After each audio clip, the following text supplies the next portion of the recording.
up, everybody? Welcome back to another episode of Don't Give Up the Ship podcast. This is episode 80. And today I'm talking to John. He's a HT chief, hull technician, for those that don't know. I didn't know much either. And he's one of the two purveyors of the Dummies Podcast, which is something that I was unfamiliar with until he reached out, but once I checked it out, I was a fan for sure. They did weave some history into just sea storytelling and stuff like that, and it was a pretty fun listen. So check that out if you're in the market for something new to listen to. But yeah, we got into a lot of different things, from just leadership development stuff to his experiences, a little bit of information about like kind of I don't know that much about HT, so I asked him stuff about that and his experiences in a lot of different arenas and a lot of, as always, leadership development stuff. So I really hope you guys enjoy this and check it out. So yeah, like we talked about, man, we'll start with your bio, as much background as you want to provide, who, what, when, where, how, of like your naval career and experience and whatever else you want to provide, and then we'll go from there. Yeah, for sure. So I'm a chief Esperson HT type. Been doing this for the last 17 years. Started out, it's actually a funny story, is because the way that I joined the Navy is by accident. I had a buddy of mine that over the summer went to the National Guard and made about $3,000, and I was a junior in high school at the time. Yeah. And money. I was like, man, that's a lot of money. This is back in 2003, 2004 timeframe. Yeah. Yep. And so before the internet came out, like, I'm slightly dyslexic. And so I'm in the phone book and I'm looking for the National Guard recruiter, and the Navy is right below it. So the first 9 digits are the same, but the last number is different. And I ended up calling the Navy recruiter instead of the National Guard. Like, close enough. Yeah. And he answered the phone and started talking to me and, sold me on coming down and doing the ASVAB and all that other nonsense. Yeah. And so I called my mom and I was like, Mom, when you get off work, can you take me to the recruiting office to join the Navy? And she was like, sure. And so whatever gets you out of the house, son. Yeah. Joined the DEP program. 2003 was in that for a year. And then I finally went off to boot camp June 10th, 2004. And I graduated high school May 26th. So, I was out of high school for probably about 2 weeks before I actually went to boot camp. Wow. Yeah, man. That's crazy. Yeah. And so from there, I went to boot camp. And then while I was there, they have the honor guard or the ceremonial guard. And they came in and did their spiel. And what really sold me is they're like, you can have 2 weeks leave after boot camp. And I was like, sign me up. Okay. Yep. Yeah. That's half of what got me on submarines. Was some guy walked into my A school class and was like, we'll pay you more money every month. I was like, I'm in. Yeah. So went to the ceremonial guard, had a blast. It was really a command run by E3 and juniors. They had 2 second classes, 2 first classes, 4 chiefs, a couple officers, CMC, XO, CO, all that other good stuff. But there was like 300 plus E4 and below that were there. And they did all the training, all the inspections for all the new recruits that would come in. Nice. And 2004 was a different time for the Navy. And people always ask me nowadays, like, what was it like when you first came in, Chief? And I was like, it was a lot different. Because over there we were doing inspections at 2300 at night and doing drills and all that type of stuff so that we could get ready and prepared for the next day. Because you're going out to Arlington National Cemetery, you're going to perform for the president, and your uniform has to be on point. And that's where I really learned military bearing, uniform upkeep down to the creases back when we were wearing utilities and boondockers and whatnot. Yeah. Yeah, it was funny because my next command, I was dating this girl at a time and I was like, I want to go to San Diego. And so the only ship that they had was a torpedo weapons retriever out in Point Loma. So I went from the honor guard. Sub base, baby. Yeah, it is. Yeah. So Subcomron 11 is down over there. And I went there and I checked on board. And the first underway that we went on, we got underway in coveralls, and then everybody changed into flip-flops and board shorts. That's awesome. Sign me up. So I went from being squared away to not having to shave, flip-flops and board shorts. We're out in the back deck, we're grilling, we're doing all this other types of stuff, but it was really we do we still to this day, and it's not as lax as it used to be, but like as soon as we cast off lines, no one, unless there's something happening where like an outside entity is going to come on board for like an inspection or something, we immediately shift to like, I'm wearing a pair of Vans and a normal t-shirt and like a beanie or something. And I still have my coveralls, like my FRVs on or my coveralls, but it's like, yeah, you're wearing like your coveralls and belt over underway shirt, underway shoes, underway socks, underway hat. We're not shaving. Like you're not generally getting haircuts unless you want to. And then like when we get to a place where somebody's going to get on board, you got to get back within standards. You got to go catch a fade and shave and like change back into your normal stuff. So. Yeah. And so I spent 5 years there, and then I'd actually put in a dive package to go be a Navy diver. Mm-hmm. But the NC that was up there lost my paperwork, and so I got needs of the Navy. I got needs of the Navy orders to go to Japan to finish out my sea time, which was I was already at 5 years, or I was at 4 years 10 months, and then they sent me out to Japan on a destroyer for 2 years. Yeah, so that was fun. I went out to the muster on that one, and being FDNF forward deployed, you got to do a lot of cool stuff, and we were pinging Chinese submarines. We were out there when China launched their first aircraft carrier, and we were the only DDG that was out there, and got to see pretty much all of Asia. And then from there, I went to shore duty at IMF Bangor and worked at the Trident refit facility. Man, you're a closet submariner. You just want to be a submariner secretly. So you're just for sure, lingering around the fringes of bubblehead community, and you're like, maybe they'll let me in eventually. Yeah, probably. I don't know. My little brother's a bubblehead, and he seems to hate life, but he's also a nuke. So that's why. It's because he's a nuke. My two best friends were nukes, and they're both out of the Navy now. And like, I felt bad for my brother, because he went from the Albuquerque, decom to Albuquerque, went to power school and was still working shift work on shore duty. And then he went to the Louisiana, and they're in the yards. Yeah. And so he's still pulling shift work. So he's never not known anything else. Poor nukes. Yeah. But they get the money for it. I mean, they get that pro pay every month. Yeah. They're a big fan of that joke. Yeah. And then from shore duty, I went and pre-commed the USS Ralph Johnson DDG 114. And by far, it was probably one of the best experiences, even though it was a long tour. I probably spent another 5 years there. I got there December 2015. I just left last month. So sick. And now you're back in Bangor, I think. Back at Bangor, yeah. Back at IMF. Hell yeah. See, I told you. Shore duty. Just missed the submariners. Yeah. Yeah, man. So this is for my benefit and all the submariners that listen. Like, what is an HT? Like, what do you guys do? I know it's a hull technician or whatever, but like, what's your job actually? Our main job, the easiest way that I could describe it is like an A-ganger on a submarine. So we take care of all the shipboard plumbing, all the welding and fabrication, and then we also stand watch in the engineering plant. So for me, like my highest qual was the engineering officer of the watch. And you start at the bottom from sound security to ASM, which makes water, and then PSM, which does all the generator stuff. And then you work your way up to your top watches. You're an A-ganger. Okay. Yeah. It's pretty much the gist of it. Like people in the service community, they're like, oh, what are you? Yeah. Be like, oh, no, you're a turd chaser. And that's what it was. That's A-gang. Yeah. So you said about going to dive school. I thought, because a hull technician in my mind is like you work on the hull. Yeah. So do you guys not commonly, because like we have like collateral duty scuba divers that guys will jump in and clean the hull or put on hull blanks or do whatever else they do. So do you guys not commonly do that as far as like, do you guys not have divers in your division that go down and do stuff like that? So we usually have like an EOD, like this last deployment, we had an EOD team that deployed with us.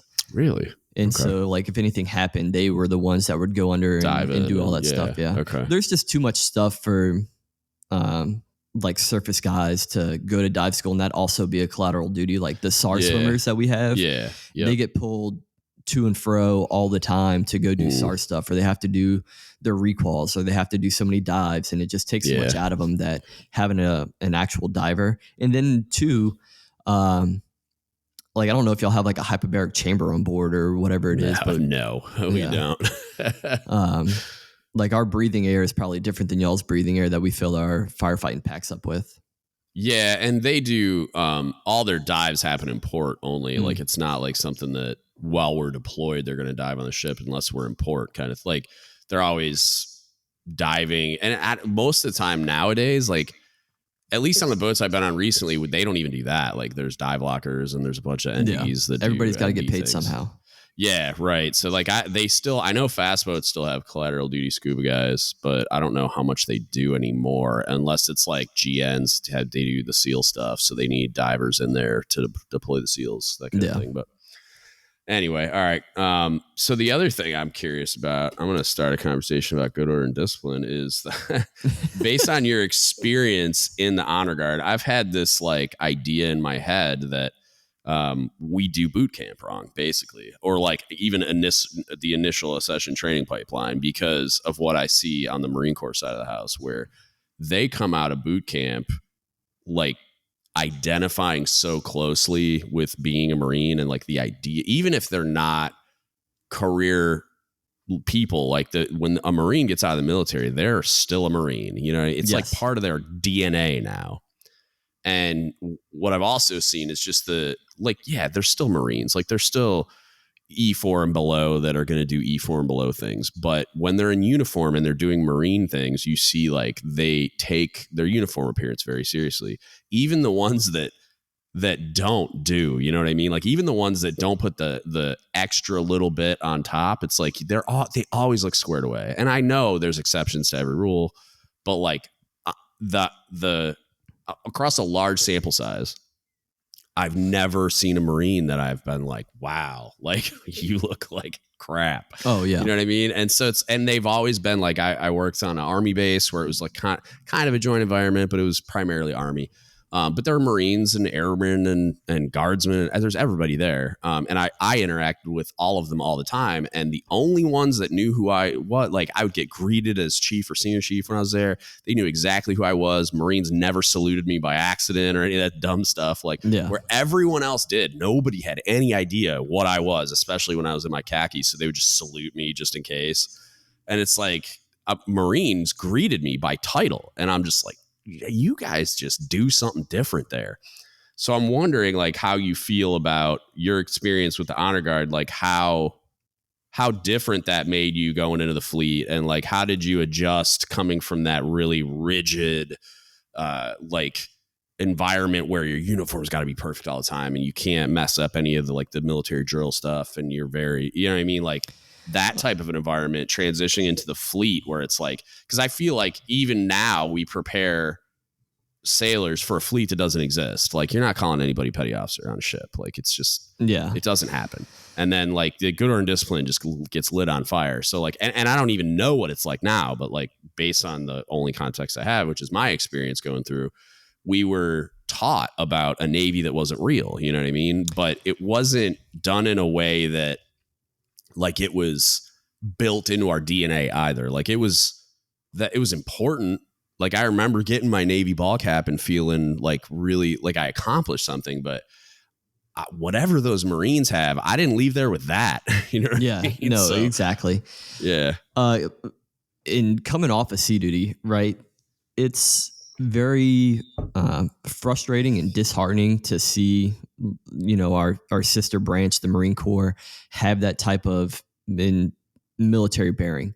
Mm-hmm. And it was one of the biggest things, like running a division of 30, is what we were talking about before, and I'll bring it back up, is the familiarity of people that work together and think that they can call them by their first name or just their last name, or you have a junior third class telling a first class that, oh, well, why do I have to do this? That question and attitude, and it's good to an extent.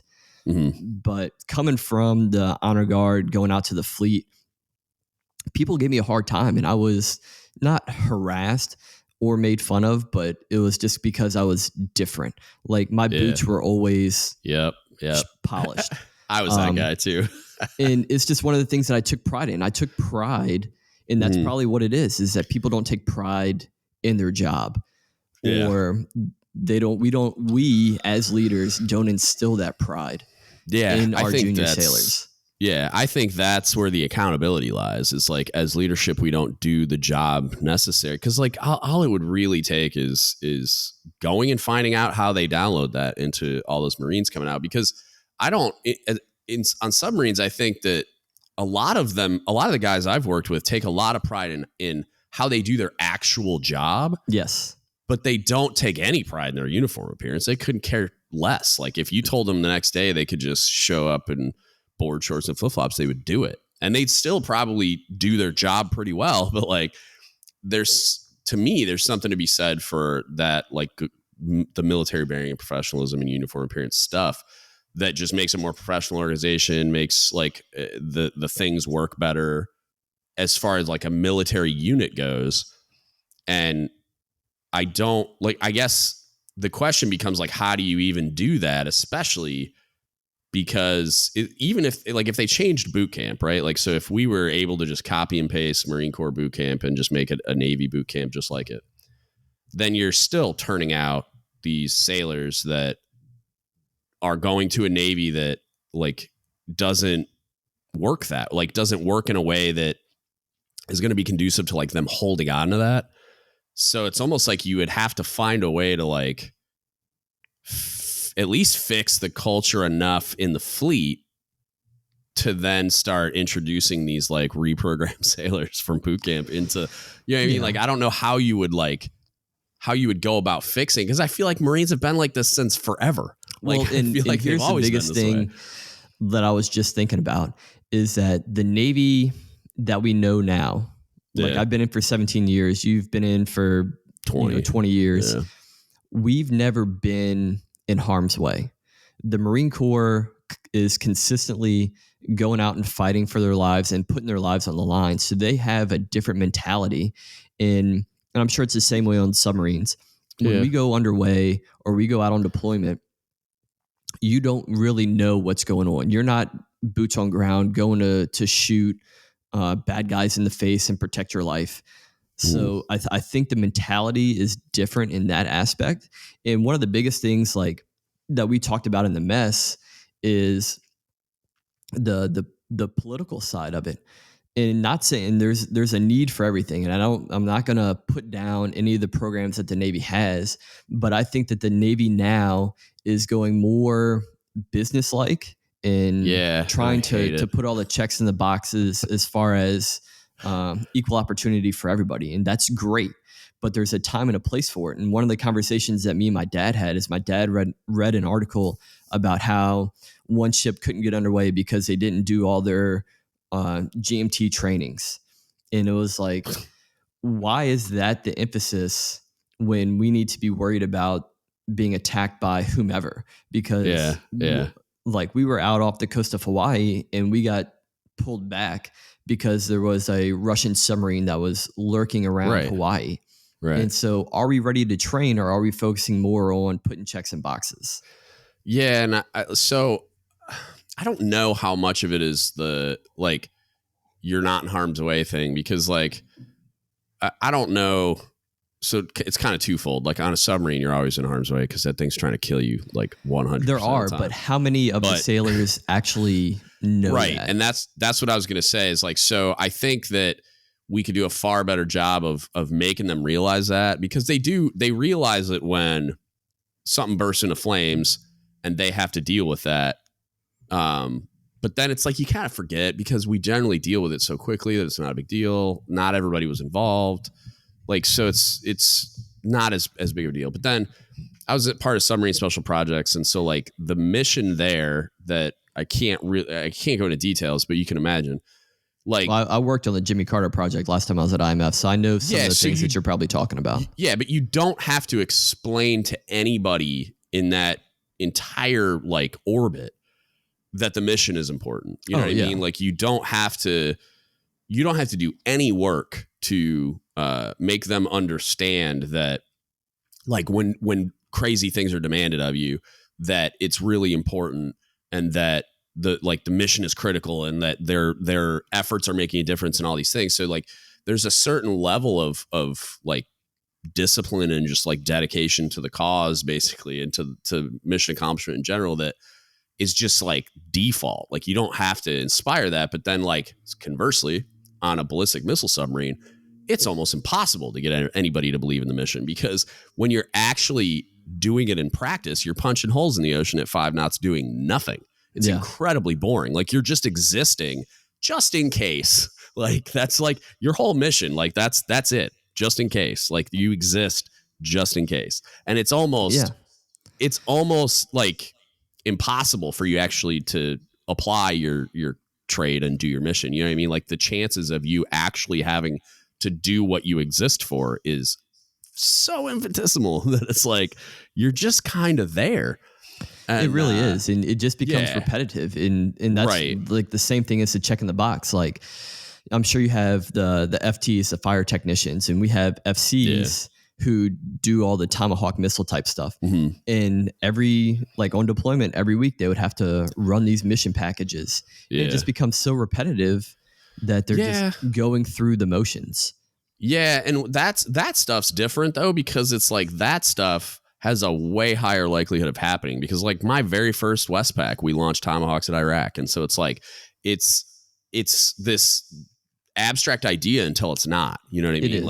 It's an abstract idea that you're going to be in harm's way, and you're like, no, I'm not. I'm just like, cause I was an A school instructor. So I have a ton of like, they're not so junior anymore because it's been a while, but like still to this day, I mean, I see a bunch of kids that are like second classes or junior first classes, and they're like posting TikToks on the ship underway. And I'm like, what is happening? But it's like, you can tell that they're not thinking about like what I'm on a warship and I'm applying the trade of a warrior, like of a sailor at sea that is at risk. You know what I mean? And it's like that kind of stuff kind of bothers me a little bit, because it's just like, one, like what are you doing? But two, like because for me, it's more the OPSEC thing than I care that you're posting a stupid TikTok video. But like,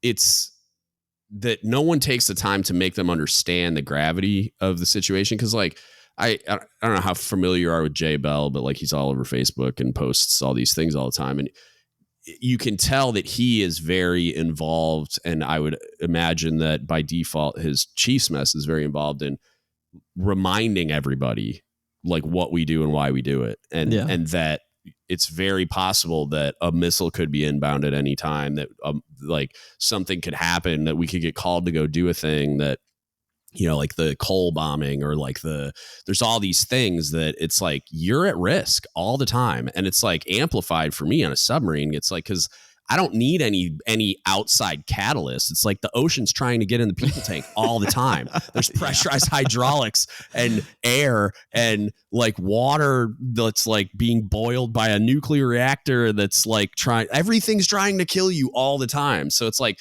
the ship's trying to kill us all the time. And then if there's an outside catalyst, it gets even more interesting.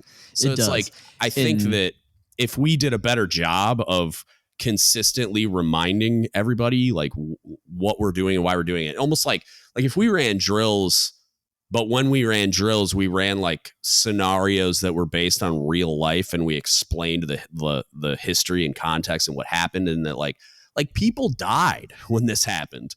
And so it's like you're doing like this mass casualty thing. Like I did a podcast with James Parlier from the Cole. He was the CMC of the Cole when it got bombed. Yeah. And it's like, and he was a corpsman, so he was doing triage and treating patients. Like he went back to that, and it's like listening to him talk about that. Like if you could provide that kind of context or information to your sailors when it's like the value, rigor with which they would train, you know, like the care that you would see.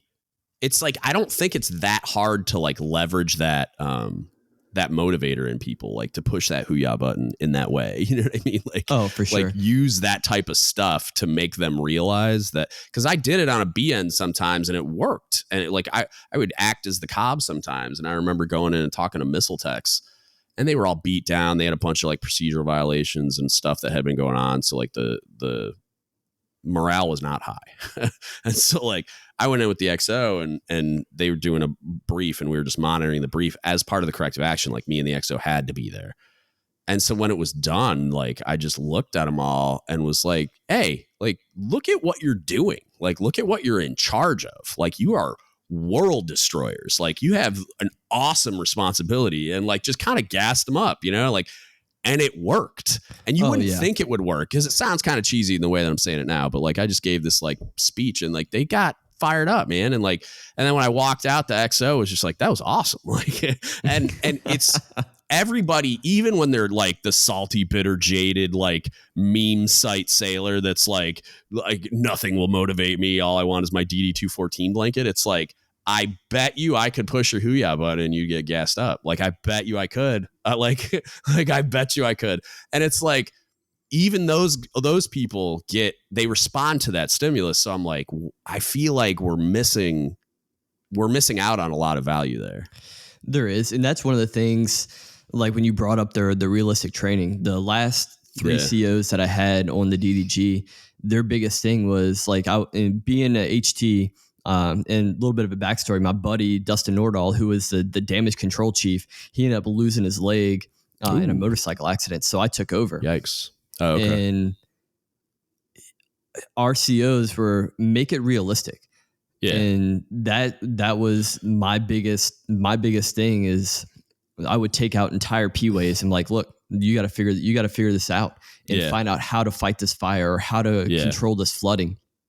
And they backed me up on it.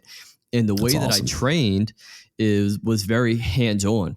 So in being in repair, the repair division is responsible for all the damage control stuff that they have going on and equipment and training.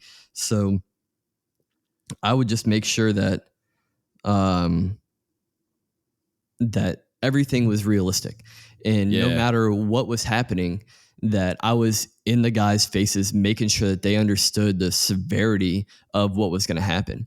Yeah. And that's the biggest thing, like what you were talking about, is making sure that they understand that it's not just a game, or it's not just, we have to put this. It's not box checking. Yes. That's what kills me, is like on submarines, the majority of the time, it's like everybody's just like, ugh.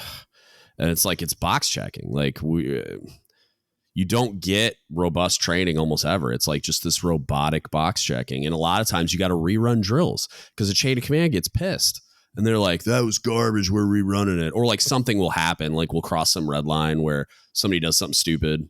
And it's like, or like we can't get an extinguishing agent on the fire within like 5 minutes. Like we can't. And it's just like, it's not that we can't, because like if you really lit that thing on fire, it'll be out in about 30 seconds. Because you see that happen because they are well trained and they do know what to do. And so when it's real, they're like, it's out. Dudes are there in boxer shorts and shower shoes fighting a fire. Like I've been in the control room of a submarine that like thick black smoke's coming from behind a cabinet, and its control is the nerve center, man. It's like, that's where everything is. That's the last place you want to have a fire. And it's like thick black smoke billowing from behind this cabinet. And it was taken care of in about, 30 seconds probably. And it's like time was warped because I was freaking out, but like internally, but like, it was like the control room was filled with people in about 30 seconds. There was 3 fire hoses in there. I don't even know how many extinguishers. Power was secured. Like it was like the fastest response you'll ever see in your life. And it makes you wonder, like, why don't we just do better training in that way where we make it feel real? And not just that, we make them understand why we're doing, like, so when you take out a whole P-way, like, why are you doing that? And like do training on like, hey, this is what happened on the Cole when it got blown up and they 100%. Were trying to save the ship. And it's like, you do training with pictures or with like videos of guys that were there and girls that were there, like relaying their experience, because a lot of the stuff you'll hear in that podcast, like he was talking about even crazy stuff like restoring the ability to take a shower afterwards. And like, cause they were in Yemen, like not going and getting a barracks room or something. No, like not at all. So they were like trying to get hot chow out. It blew up the galley. Like that's where the bomb went off. So it's just like trying to feed people while they waited for response and waited for like the like, the ship that carried the ship home and all that stuff, to all the things to be resolved. And they had people at a local hospital that it was like, there was so much going on. And just like, he was just talking about like the ingenuity of a lot of the people on board and the things that they were able to do to get stuff back online, to be able to like, hey, like we got like 2 showers running now. And that and they were like doing some crazy stuff, like using a thing they weren't supposed to use for that, and like getting potable water like piped to this location, making a makeshift shower kind of thing. When it comes to that type of stuff, like redneck ingenuity is happening real quick. Yeah. And it's like, that's the kind of stuff though that like, and I'm sure a lot of those lessons learned were pulled from like that, or like the Miami fire or whatever, where they're like, I know a lot of lessons learned are pulled from that, and then they use those and they incorporate those into the publications like the 555 and all these other things. And it's like, okay, cool. Like, but no one knows that happened. No one knows why that happened. And like, because if you walked up to like Joe Blow Submariner and said, hey, what happened on the Miami? And like, good luck getting a response from anybody that wasn't in and around that. Cause like I got buddies that were there, but it's like, I'm old. Like they're like, if you go ask an E4 on a submarine, hey, what significant event happened on the USS Miami? They'd be like, I don't know. Most likely. I mean, it comes up during training, but like most people aren't even going to be able to tell you what happened, let alone like the lessons learned from it, like why we do certain things that we do now. And so it's like, I feel like if we trained in a way where it's like, there's a chief that was there fighting the fire, or like because they were in shipyard, it was like a lot of fed fire guys, but they're there telling you like, hey, this is what happened. This is what complicated our damage control response. Like and they got pictures and video of like what it looked like on the submarine, which those exist. Like I've seen some of those, but I've seen them like once at a training on the mess decks, and that's it. Like, so you'd have to go looking for it. And I'm sure it's on the internet. Like, I bet you there's videos of people talking about what it was, you know what I mean? Like all the things you would need. And so like, it makes me wonder like how much better it would be, and like how much more effective we would be, and like how much we would gain in just like mission efficacy by like leveraging that type of motivator. Like, hey, this is real. Like your mission is real. The risk to you at sea is real. Like you're not there to post TikTok videos or like, or just like punch the clock. You know what I mean? Like most sailors, I feel like they're just grinding and trying to get the deployment to end. I know it because I've done it. Like I've been in the same exact place where I'm not thinking about the fact that like my life's in danger at all times. Like you just don't think about it. You're just like out there doing it, and you're like just punching the clock. Like I just want to go to the rack. Like, but I feel like we could gain a lot. There's so much to gain from the realistic aspect of it, and that's one of the things like that came out of the BHR fire is the more inspections, the bigger oversight from Fed Fire and TICOM and all those people that they would come out, and the no notice surprise inspections that they would do, and those were nerve wracking. Yeah. You know, being in charge of all the damage control equipment on board, and TICOM comes out and like, okay, we're going to look at all your stuff right now. But they're nerve wracking to you. Oh yeah. Like, are they nerve wracking to DC3? Like maybe, I don't know. Like, no, you know what I mean? Like, because it's all ambiguous to them. They don't understand what's going on. But and that was one of the things that I did is I would drag them along with me. And like, you're in charge of this repair locker, and they're going to tear your repair locker apart and tell you the stuff that's wrong with it. And you should have the pride to be able to show this off and show that there's nothing wrong with it. Yeah. And I guess like it's, to me, the first thing I think of is like, yeah, but so we do that, but do they know why? Do they know why it's important? Like why they should have the pride in it? And if they do, is it because you're an anomaly? Like you're the one that is doing that when no one else is? Like, cause I feel like it should be, that should be like the institutional, like, approach, you know what I mean? It should be like everybody should be doing that.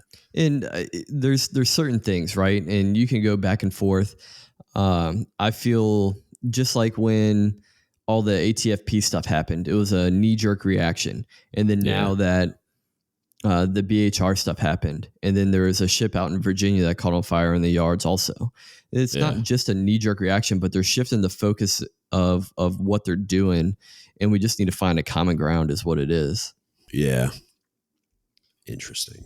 I should probably ask you about like what you do and how we I was going to do it at the beginning, and then we just started talking about everything else. Tell me about the Two Dummies podcast. Oh man. Like total pivot, like sharp right turn. Yeah. But like, tell me about what it is, and like how you guys even started out and So is I'm the co-host of Two Dummies and a Microphone podcast. Me and my buddy Lucas Santana, he's a GS senior chief. During the pre-con process, we had a lot of downtime, and we were one of the first two people that were there, and we really vibed together, and we had talked about it doing a podcast. Me and him both listened to a bunch of podcasts, and like what we had discussed about over the phone is that art of conversation and being able to keep up with people. And we really jumped off the deep end probably about 5 years after we talked about it. And within 3 weeks, we had a podcast. We had bought mics, and I had bought this really not so good one. Oh, okay. I was like, you got the Gucci one now though. Like I appreciate got serious about it. Because most people don't, even when they get serious, most people are like shout out to Jeff Bayless, that's my homie. But like, I bet I had to like convince him to get a new laptop because the last podcast we did was a dumpster fire because it kept eating itself. And like, I'm like, Jesus Christ, man, get a new laptop. And so he finally did. But like, yeah, I'm always trying to get everybody to like upgrade because it's so worth it, man. It really is. And then the return is so much easier. Yeah. But yeah, no. So Two Dummies and a Microphone is really just me and him conversating, and it's just like being on watch in a controlling station and just talking about random things that come out and doing whatever we want to do and talk about and just getting our takes on it and having that banter back and forth has really it's really just fun. And then it improves your public speaking so much more because of the ums, the ahs, the pauses.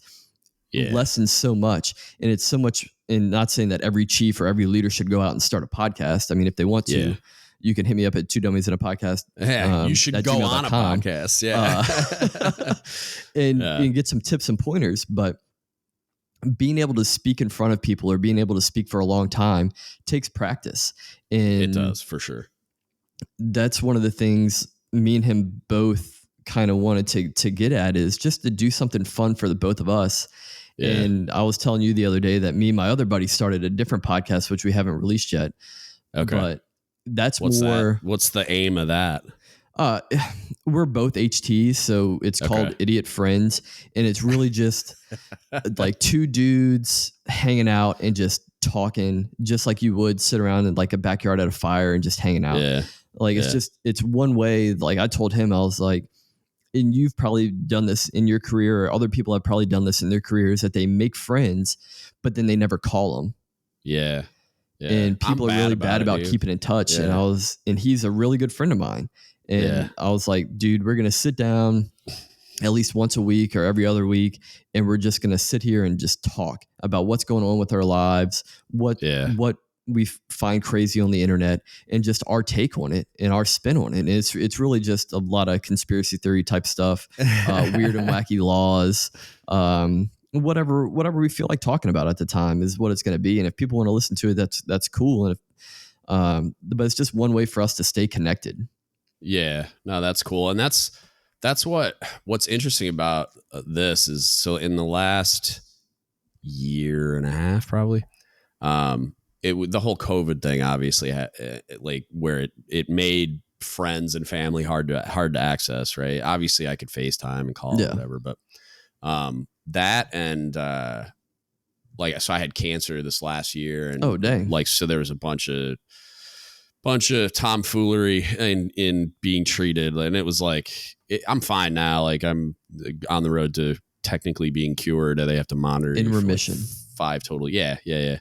But it was gnarly. It was like I went from thinking I had a deviated septum to you have effectively a brain tumor, and had to get get brain surgery, which sounds scarier than it is. I mean, it was scary, but it was like they didn't have to split my head open kind of brain. So it was all through my nose. Thank God. They talked about like there's a risk of popping my skull open, but yeah, they just took it out, and then I did radiation for 6 weeks. And then once I recovered from that, which was the worst part, it's like, you're effectively fine now. And it's like, it was really weird. But anyway, so it was like this really tumultuous year where there wasn't as much access to the types of things that you're used to being involved in. And then that led to, 20 plus years in the military, then the cancer thing. And there's some other fun stuff that like turned into this like anxiety issue where like when I started radiation, I was just getting to this point where it was like the typical, like I was angry and I was snapping at people and I was just for no reason. And I didn't even recognize it at first.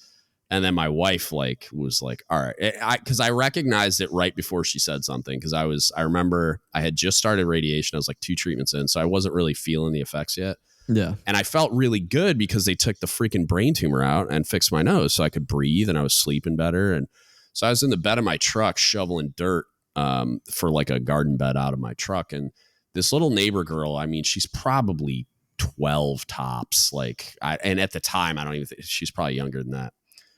She just came, she was outside, like going to do what kids do. I don't know. And she said, "Hi, neighbor." And I almost turned around and ripped her head off. And I was just like, I had to stop myself. Like I remember like clenching my jaw and I just like waved and then went back to what I was doing. But I was like, what am I doing? Like, It was so weird because it was like I needed it just to be like complete innocence. And then it was like, so there's no way this person could be wrong. And I was about to turn around and rip her head off for like, I don't know, say like hi. Infringing on my personless existence. I for no reason. And so that I noticed that. And then my wife said something like a few days later, like, "Hey, you need to deal with this. Like you need to go talk to somebody or something."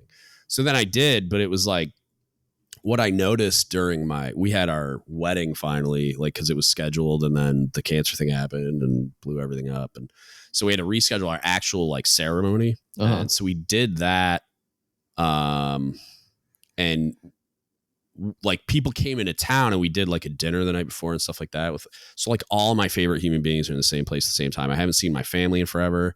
And this was like when COVID kind of relaxed for a little bit and then, my God, the Delta variant. So this was like kind of in the middle there where we were allowed to do stuff. And so my parents were in town, my brother was in town, my nieces were in town, and then all my best friends were in town.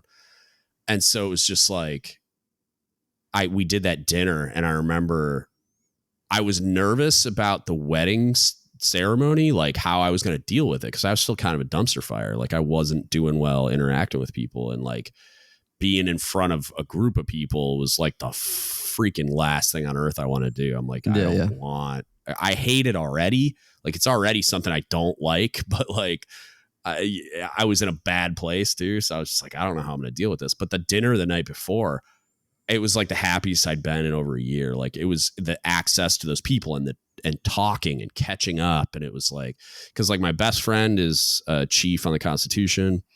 Oh, that's gotta be interesting.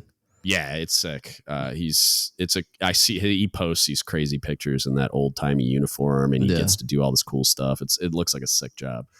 And then, like my other like really, really close best friend, he's my best man at the wedding is, he was a nuke mechanic that got out after one enlistment, and then really close friends with a chief, one of my chiefs from when I was at the A school, and she was there, and it was like they were all my best friends all in one place, and so we were talking and catching up, and I just got to be around them and laugh and have fun, man, and it was like the energy that I got off of that, and like my whole like mental, I don't know, like orientation. It was real weird, man. I hadn't been that happy in a long time.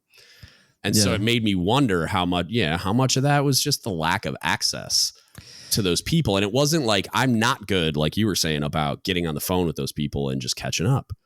And it's like, how good is that for your mental health, man? Like it's not. And it's funny that you bring up mental health because, like being like the last deployment that we just did was 10 months and it was right at the beginning of COVID and we quarantined for the 30 days before deployment. And so that deployment gets extended by 30 days of being on the ship because everybody has to be negative before you actually go out there. Crap, yeah. And so and like mental health for me took a real home base type turn after deployment. Like out on deployment, I had one sailor who tried to take her own life, and I didn't find her, but I was like the third person, and it was one of my sailors. And so you turn that inward, like, what did I do wrong as a leader that I didn't find this out sooner, that this was going to happen? And that's one of the biggest things, talking to somebody, and like you're saying, your best friends were there and all your family was there. And it's just that catching up in that social or human connection that people have missed over this last 2 years that COVID's been going on, puts a lot of mental angst on top of everything else, of the regular stressors that people have. Yeah. And so when I came home, like, I have 3 kids, and my 3 kids are no way, shape, or form normal 3 kids. They're high energy, high strung, love to argue, love to go out and do things, and just pick at each other. And they're constantly on top of my wife and doing all this stuff. And she had a mental breakdown. Like, we were, after that 10 months, I came home, and me being gone for 10 months, and you go through the training, dealing with all that by herself. Yeah. She was by herself doing everything. And I come home, and I didn't know my place. So I didn't know what I needed to do. Yeah. And that's one of the things, like, as leaders, that we need to, I was always the chief that sailors would come up and be like, "Oh, chief, I'm sad." I'm like, "Okay, like, go read a book, or, find something that makes you happy." I didn't take any time or effort into that. And that's one of the biggest things now that I try to advocate for, is the mental health aspect of it. Like, because it hit home, and it took that hit home for me to really open my eyes and be like, oh, this is a real thing that happens to people. Yeah. And we were driving to Safeway, and my son threw a candy bar at her and hit her in the head, and she got out of the car and left. Oh, wow. So that's what it took for her to actually, like, get to her breaking point of being a single parent for 3 kids for the last 10 months. And it was really eye-opening experience. And that's one of the things now that I try and tell everybody, like, hey, your mental health is more beneficial to you than you actually realize. Like, oh, people don't, like, you need to go and talk to somebody. And my CMC had this he explained it in a really great way, where we were talking, because we both have seen mental health professionals, and he was saying, like, he goes, if I ask you how you're doing right now, what are you going to say? And I'm like, fine. And he goes, exactly. And he goes, what is your definition of fine? And I'm like, I don't know, like, nothing's on fire. Like, I was like, I don't really. And he goes, people like us, like, he's like, him and I are real similar personalities. And he goes, people like us, our definition of fine is a really, really, like, broad spectrum. Like, I could be super, super far left on the fine scale, where I'm not really fine, but I'm not on fire, so I'm fine. I could be in the middle. I could be just below, like, everything's perfect and I'm still fine. You know what I mean? He's like, your definition of fine is so broad that when you say that, it's like, do you really know what that means? Are you really taking the time to examine that? Because, like, I talk about, like, when somebody asks me about the cancer thing, and they're like, well, did that freak you out or whatever? I'm like, the surgery freaked me out. The radiation was like, I know I can suffer. You know what I mean? Yeah. And that's a stupid thing to say out loud. Like, it's like, I know I have a capacity to endure suffering because I've done it for 20 years. You know what I mean? Like, I've been in situations where it's like on deployment, where I'm just like, God, like, stress is so high, and I just want to, I'm not getting any sleep. All I ever do is work. Yeah. Like, and then especially being on a submarine, you don't get the luxuries of being able to get on the internet and talk to your loved ones, or email them every day, because you have to be so close to the surface before you can even send an email out, or even receive emails. And if you're in a mission area, it doesn't even matter. Like, you're still not going to get it. So it's just if you're on a boomer, you're down there for the time that you're down there, and then you come back. Yep. And same thing with, like, eat fast boats. I mean, there's certain, like, when I was on projects, it's like, we got past a certain point on a map. It's like, you're not going to get an email for 3 months. Yeah. Like, it's just, you're not going to get anything. So yeah, it's like you don't even really think about it until, like, for me anyway, like, and I think most air quotes normal people, you don't even consider it until something's wrong. You know what I mean? Like, like, in my mind, it was like that was a thing other people dealt with. And that's like that was my mentality. I don't have a mental other people had to do this, not me. Issue. Yeah, like I didn't think I would ever have to deal with it. And I also looked at it like, not that I didn't think I was like superhuman. I just was like, well, nothing's ever happened to me that would put me in a place where I would have a problem, right? Like, because I was talking to my doc when I first started like exploring the option of talking to somebody, and he was asking me, and he's a FMF corpsman that worked with like Marine Force Recon guys, and like he's done some stuff and been some places, and then he was an IDC on a submarine, and so like he was asking me these questions. He's like, well, do you think you have PTSD? And I'm like, from what?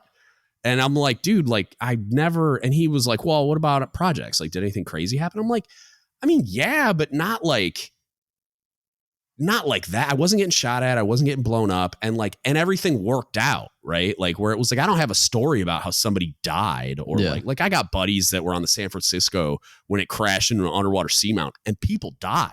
Mm-hmm. And so it's like, I don't have that. I don't have a traumatic event I can point at and be like, that's why I have an issue. And in my mind, that's how you get a mental health issue. So I'm like, I don't know why I have. And he's like, dude, think about it. He's like, cancer and all this other shit. It's like, yeah, but I'm fine. Because that was what was confusing. It was like I had the best doctors in the world. Like I had an exotic form of cancer. So they referred me to a university hospital. And like, I'm talking like, it was like talking to a Top Gun pilot. Like, this dude was like, I'm going to cure the crap out of you. Like, I'm going to fix it. You're never going to have another issue again. And like, this is the plan. This is what we're going to do. This is how long it's going to take. Like, and they always caveat everything with like, there's always a chance that, but he's like, but I'm going to cure this shit out of you. You know what I mean? Like, he's like, it's going to. Super optimistic. Yeah. I mean, and it was like immediately inspired the type of confidence where I wasn't actively thinking about it. Like I wasn't actively worried at all. Like I didn't have any conscious anxiety about it at all. Cause they just they reassured me in a way that I didn't think there was anything to worry about. But then it was like, you got this other like subconscious brain that's like, actually, this is what's really going on in the back of your mind. Yeah. And it's like, I think cancer is just what pulled the pin on the grenade, but it was always there. And I always kind of knew it. Cause I mean, I'd say diving off to the watch in a submarine, which it's like flying a submarine underwater is the best way I can explain it to somebody that's never been on a submarine. Like you have control surfaces, just like an airplane. And there's some other stuff that goes into it where you control like the weight or it's really buoyancy, but yeah, the ballast where you put water in or you take water out, and you control the angle and speed and all this other stuff. And that's how you effectively fly it underwater. Like that's the best way of thinking about it, is like how a submarine drives. It's like you're flying an airplane underwater. Yeah. I always forget that everybody does everything on a submarine. Yeah. You're an LS by trade, and you're over here standing diving off to the watch. I'm like, how's the supply guy doing all this nonsense? Well, what's funny is, so I'm a cook. So like for me, it's even weirder, but like for LSs, those guys drive the boat, but like that's their normal career progression, is the watch that they stand underway as they drive. So those guys are usually the best, like them and like yeoman admin guys. Like they're the best ship drivers because they don't have like an in-rate watch. Like A-gangers have like in-rate watches where they have to go like run the equipment or monitor the equipment and repair the equipment and be available to do like air charges and like valve lineups and all this stuff. And so they have like A-gang watches to stand, and like fire controlmen have fire controlman watches to stand, and sonar have sonar watches to stand, right?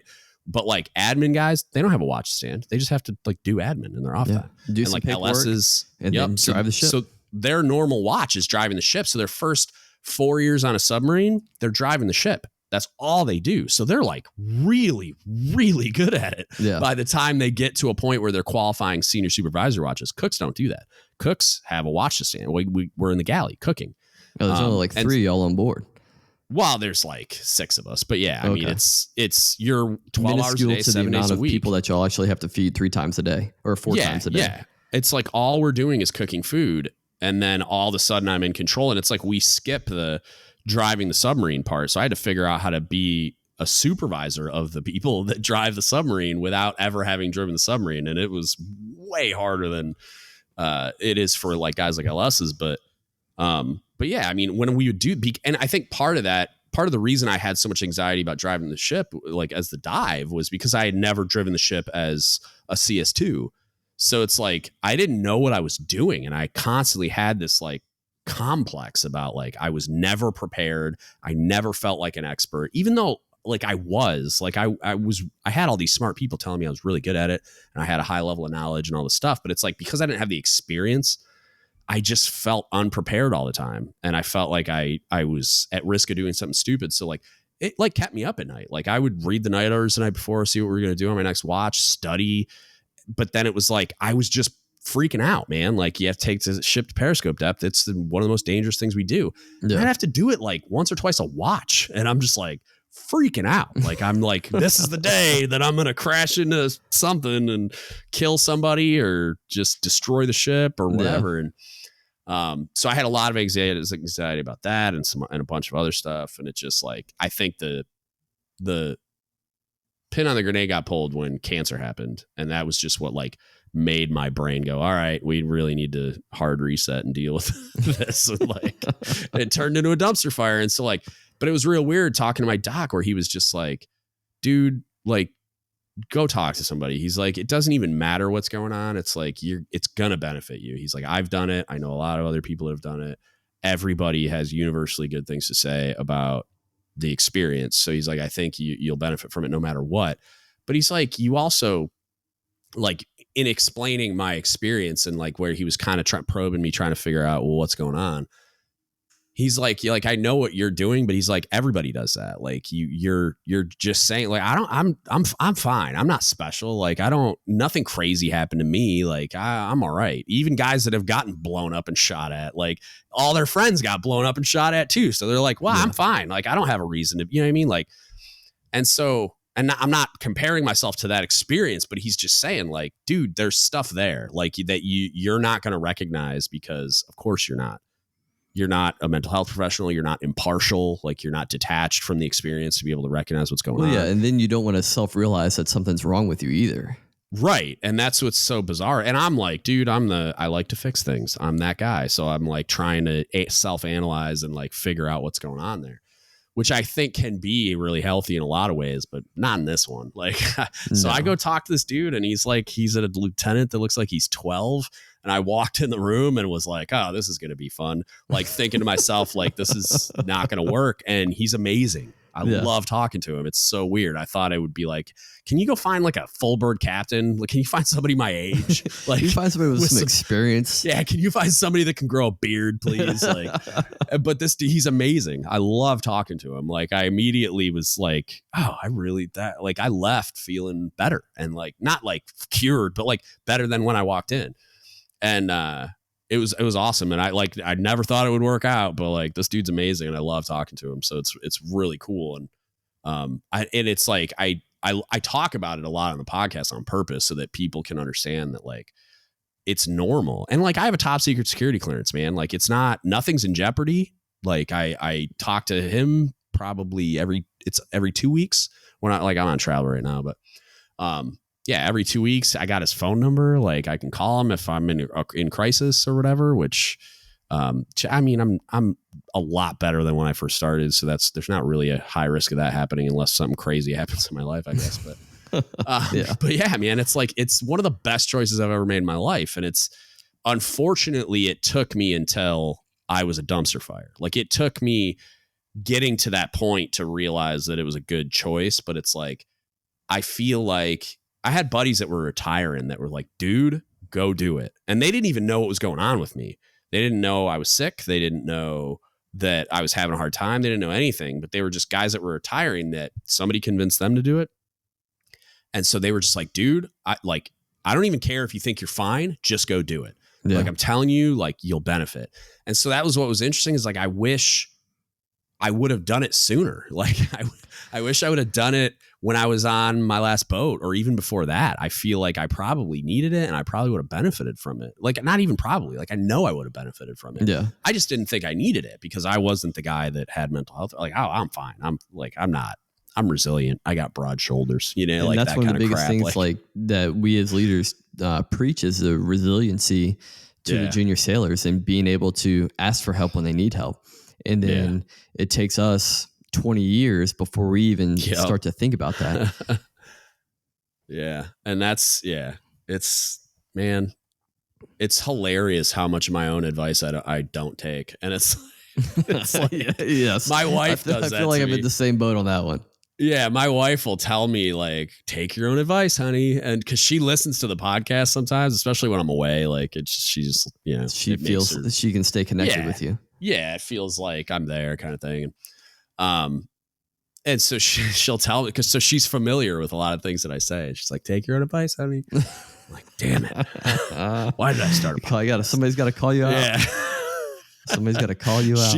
She's really good at that, man. And it's funny because she's not a confrontational person at all, but she'll just drop that little nugget and walk away, and it's just like, it's just enough that she calls me out on my own crap all the time. And it's good. It's really good. She's really good at it because I don't like confrontation, but I'm really good at it. And it's like, just because of the amount of time I've been doing this job, like you have to be. And it's like, so I just adapted. And I got really good at confrontation. So it's like, I don't like doing it, but I'm very skilled. And so for her, it's like she sneaks in and like a ninja. And it's like, so she's not going to directly, she's not going to directly confront me. She's just going to like sneak up until she's close and then be like, boom, gotcha. Like, and then just walk away before I can even respond. And I'm like, that's funny. It's like, she got me so good that it's like, I know, like, you're right. All right. And I think listening to some of the other episodes that you've done and talking about what we were talking about at the beginning about the culture, and I think that stems from the mess itself.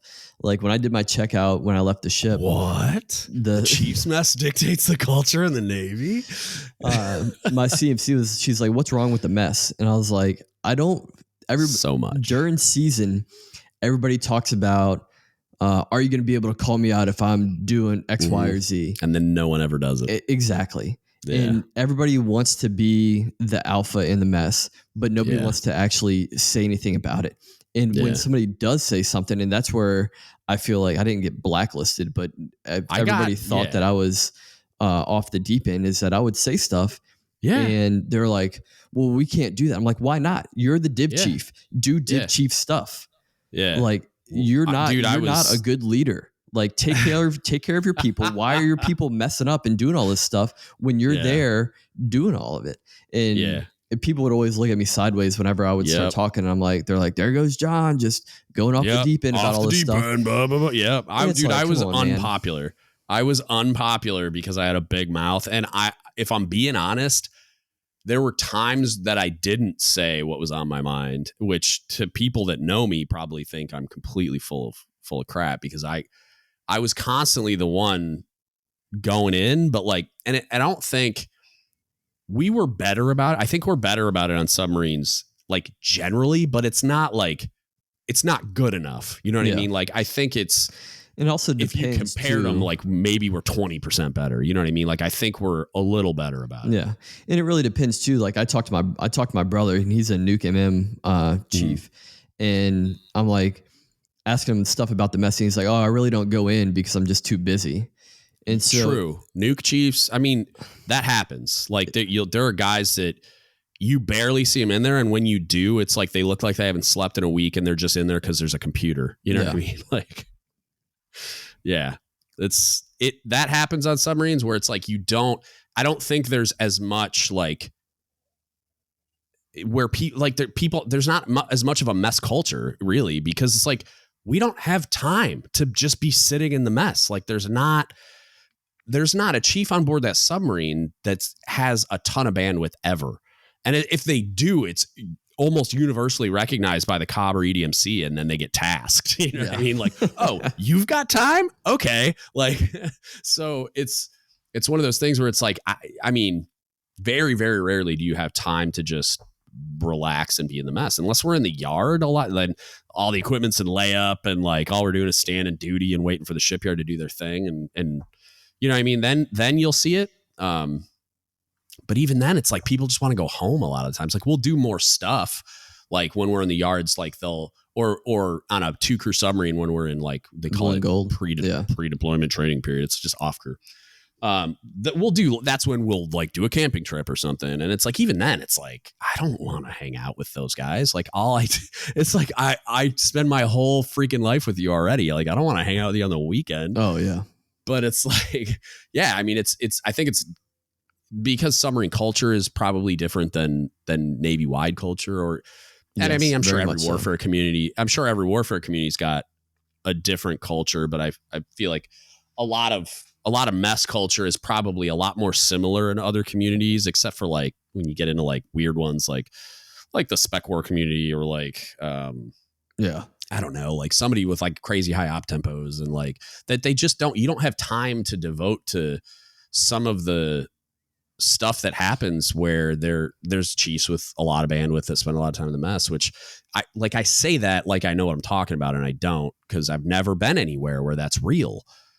But it's like, if I was, it would feel strange to me. Like I'd be the guy going in the mess being like, why aren't you on the deck plate? You know, like go out and do something. Go lead your sailors. Like, why are you in here? Cause it's like, cause that's the thing. It's like, I guess I don't understand that as a cultural reality is like, why are you in the mess? Unless we're having a meeting, like, why are you in here? Like, I mean, yeah, everybody's got some off time and that's where you're going to spend it. But like, well, sometimes, I mean, generally I would think that you're going to be in there. I mean, cause for us, it's berthing too. So like you have like a little, I don't know if you've ever been on a boat, but yeah, you have like the little lounge area, but generally like just outside of that is berthing, and you have to go in one door to get to both. So like I'm in the mess, like, cause I have to be, but like if berthing was somewhere else, I don't know how often I'd ever be in there. You know what I mean? Like I was that guy where I was like, I stood 8 hours of watch every day.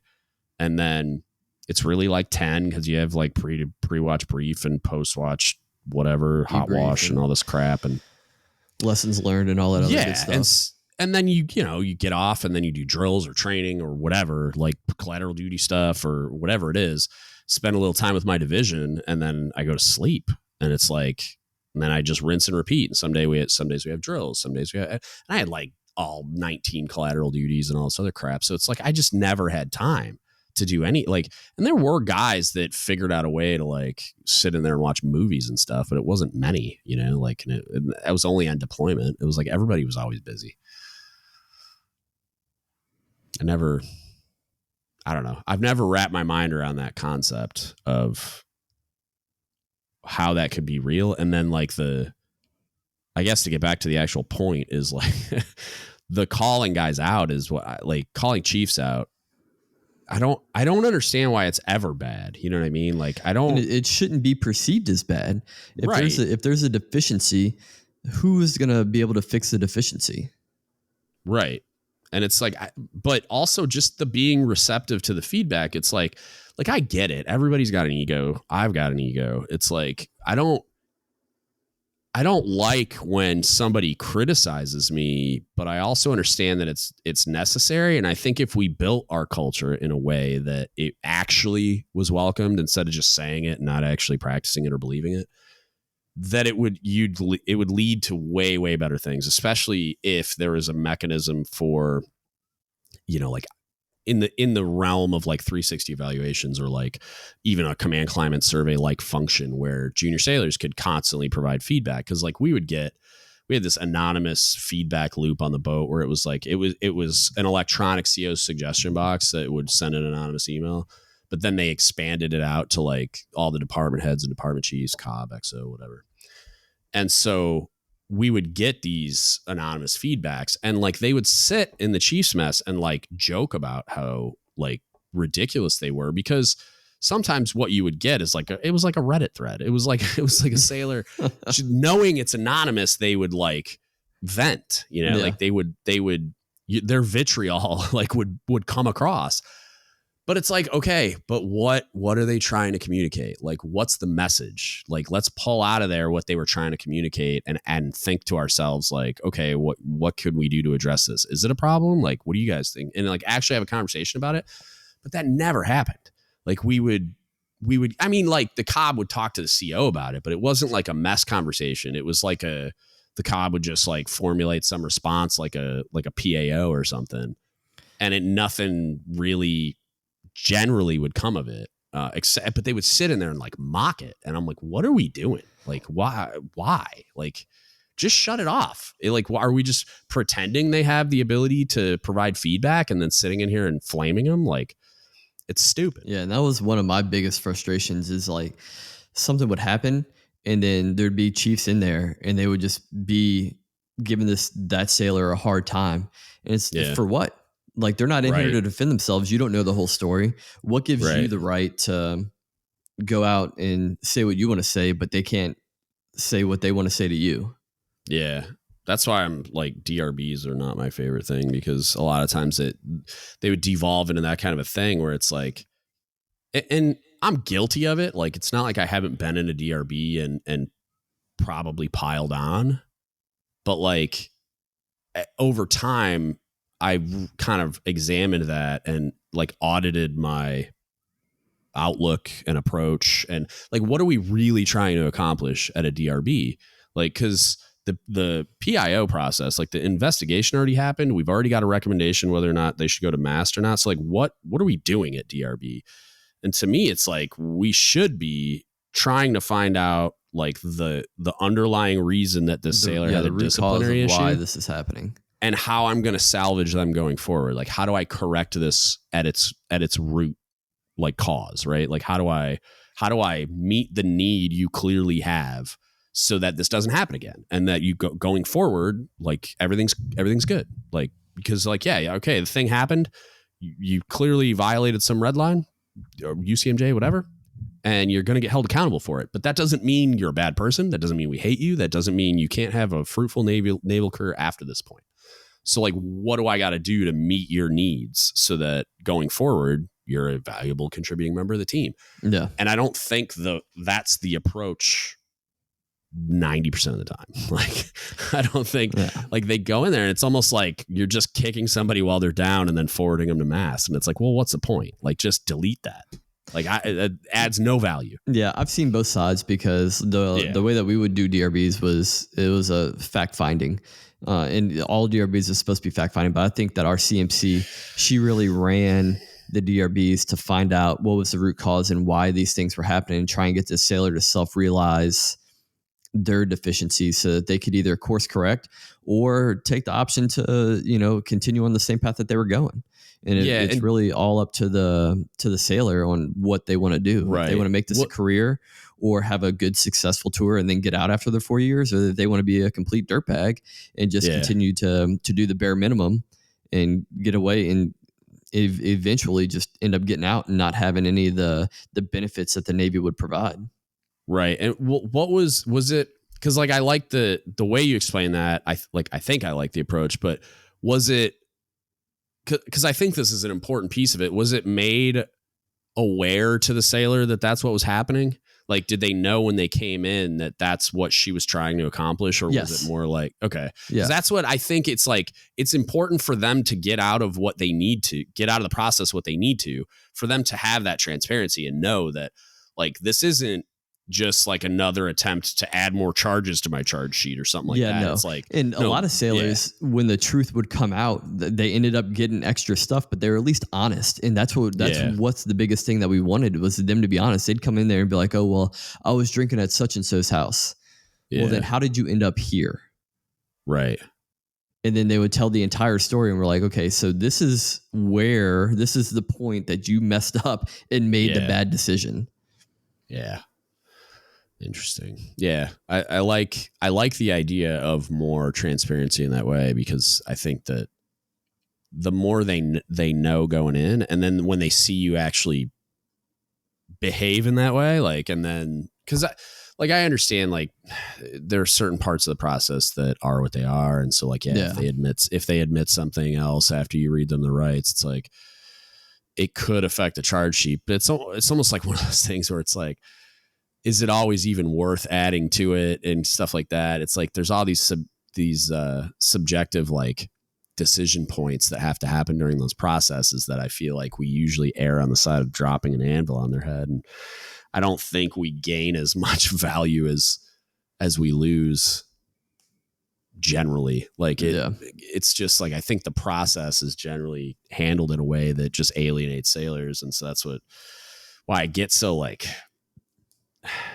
down on it, I guess, is like my experience with the process has generally been negative, where I just look at it like, even if there's a really clear violation of the UCMJ and they have to be held accountable to it, it's like all the stuff that happens around it. You know what I mean? Like I tell this story all the time about a kid that got popped for cocaine, and it's like, it wasn't that he was being held accountable. Like, of course, yeah, I know he's got to get processed out of the Navy. Got it. Like, I know. And he knows. So it's like, we don't have to treat him like he's like a terrible human being and put a scarlet letter on him because he did this. It's like, and the story in his case in particular was pretty unique, where I was the investigating officer, and it was like, he blacked out when he was drinking, and like he said, he's like, I got offered cocaine a couple times. They were at a strip club. I said no, and then I blacked out. And then apparently I said yes at some point, or maybe he got slipped in his drink, or maybe whatever, who knows? Like, and it's like, that sounds like a very convenient story, but like, based on my knowledge of the kid, like I had worked with him, we're all pretty close in submarines, and like, and then I did the interview with him, and like, I believe him. I think he was telling the truth. Like, he was extremely honest through the whole process. And he was the type of kid that, like, I don't think he could tell a lie. You know what I mean? Like, he wouldn't step on an ant. Like, he was one of those guys that was just like the nicest kid ever, really honest, really hardworking. And he just screwed up. He was hanging out with his high school friends, and they pre-gamed, and he drank too much, and he blacked out and made a stupid choice. And it's like, so I don't think, it's like the accountability is going to happen. He's going to get everything taken away from him, and he knows it. So it's like, do we really need to treat him poorly too? Like, do we need to make him feel ostracized from submarines, from the Navy, from all of his friends and leadership? Like, it just didn't compute to me. And so, like, that's what I see a lot of times during the processes, is it just all turns negative. And it's like, why? Like, that sailor knows they're about to get held accountable. Like, they know that the UCMJ is a hard and fast line. If they get into a place where they very clearly violated it, and they know there's enough evidence, because like, even at mast, it's like, you don't even really need like concrete evidence. So it's like, if they know there's enough there that they're going to get punished, it's like, they're generally hopefully going to be honest, but also like, they know the punishment's coming. They know that they're going to go to mast, and that something is going to get awarded. Right. So it's like, why does the whole like, I feel like a lot of the times when sailors go in and they're not honest, it's not because they're compulsive liars or bad people. It's because the process is perceived as so negative. They feel in danger. Like, they feel like they can't trust anybody, and everybody's out to get them, because that's how we've constructed it. Yeah, no. And it's just one of those things like that we have to either take a round turn on and tighten up what we're doing, or just make it equal across the board in all aspects. Yeah. And that's a challenging. And it goes back to the beginning of how we're going to get people to. It's just coming full circle with everything that we talk about. Yeah. So another hard, weird pivot. Like, we're gonna go hard to starboard right now. We're gonna go. Yeah, I'm just gonna keep like hard pivot. So, where do you see like what's the goal of the podcasts? I mean, it doesn't just have to be the Two Dummies one. Like, what's the goal of it? Like, where do you see it going? What do you hope to accomplish with it? Or is it really just like you're just doing it for fun kind of thing? Like, where do you see it kind of going long term? That's a good question. Me personally, just like you, I'm fixing to retire in 3 years. Yeah. I don't want to work a regular job. Starting the podcast and doing the editing, the video, the audio, has really become like a passion of mine. And I really just can't get enough knowledge or tips and tricks that people use. Like, you talked about Zencastr, which you do your podcast on, and I use Zoom, and then I use Adobe for all my editing, and a different program for my video. I would like to be able to at least be able to reach a community that is willing to accept what I have to talk about, and have a fan base or listeners that the episodes can bring some sort of joy or happiness or laughter into their lives is what I really want. Having sponsors is cool and everything, but end all be all, like my biggest thing that I always give my listeners a hard time is like, y'all never say anything. Like we ask you questions or want your input on what you want to hear, or we put content out and then people listen to it. And there's some people out there be like, oh, I love this episode, but it's one person.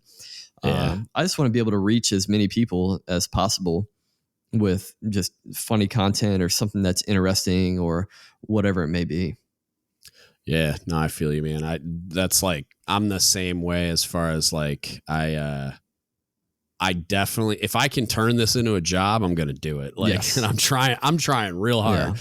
Like, I don't know if you're familiar with it yet, cause it's brand new but I've talked about it a few times on the podcast and it's been on the Instagram stuff, but like I just launched like an apparel brand. Cause like, I'm trying to, part of it was like, I just thought it was a good idea. It was a good like business idea but like there's a lot of those out there. And part of it was also like, I thought I could kind of create my own sponsor because I'm really like picky about how I curate the podcast, like where I want it to very clearly be like a leadership development thing. I want it to be, and you have that niche with this that you can reach a lot of people because you have so many new ascension sailors that don't understand things and they could find an episode that they're relatable to, or you have old salts that are out there and looking for something new to help develop these junior sailors that could listen to something and spark an interest or get that fire lit back underneath them. And it's just one of those things, like you're just trying to find what works for the people that are actually tuning into it. Yeah. And that's like, it's cool to see the response over a long period of time. And then like we were talking before we started recording about like I know it would be way bigger if I had done video this whole time and like done like YouTube and stuff like that. And like, I know all that and I'm excited to see where that goes when I retire. But like, I don't know, man, like if I could turn it into a job, I really want to, but I want to do it. I want to do, especially the podcast side of it. I want to do it in a way that like, I don't feel like I alienated any of my like values or goals or whatever with respect to like what I'm trying to accomplish. Yeah. And so I'm really like, I've purposefully held back and I've purposefully not done things that I know would have like expanded the platform. Like I've had opportunities, people have contacted me to do certain things and I'm just like, I don't think so. Like, and not right now. The moral compass doesn't line up right. Yeah. Some of it's not right now. And some of it's like not ever, but it's just cause it's not cause I don't think it would help. It just doesn't feel like it's you.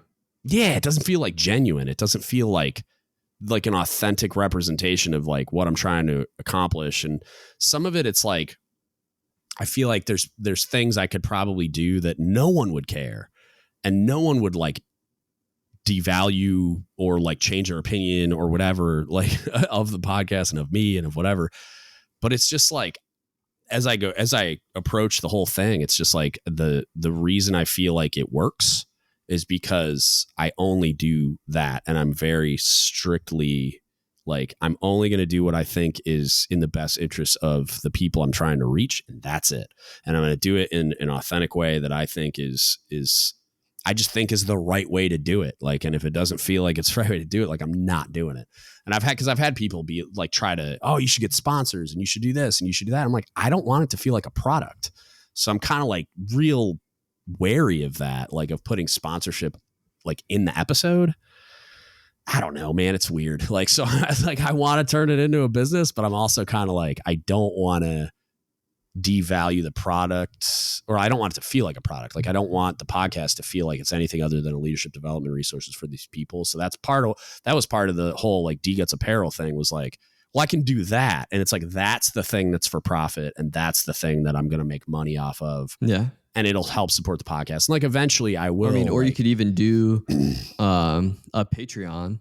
Yeah. Where and people so could, and that's, and you could do strictly leadership based guidance or whatever it is. For sure. Yeah. And that's exactly what I'm going to do when I retire is like, I'm going to start with a Patreon. I'll have YouTube with ads and stuff. So it's like, I'll do things like that, but I don't know that I'll ever have sponsors unless it's somebody like that makes a ton of sense and adds value to the lives of the people listening, which I mean, who would that be? I don't know. Like I have no some idea. brand, if it was like some adjacent brand or like another podcast or I don't know, like I don't even know who it would be, but yeah, man, that's my goal long term is to, if I can turn this into a job, that would be glorious.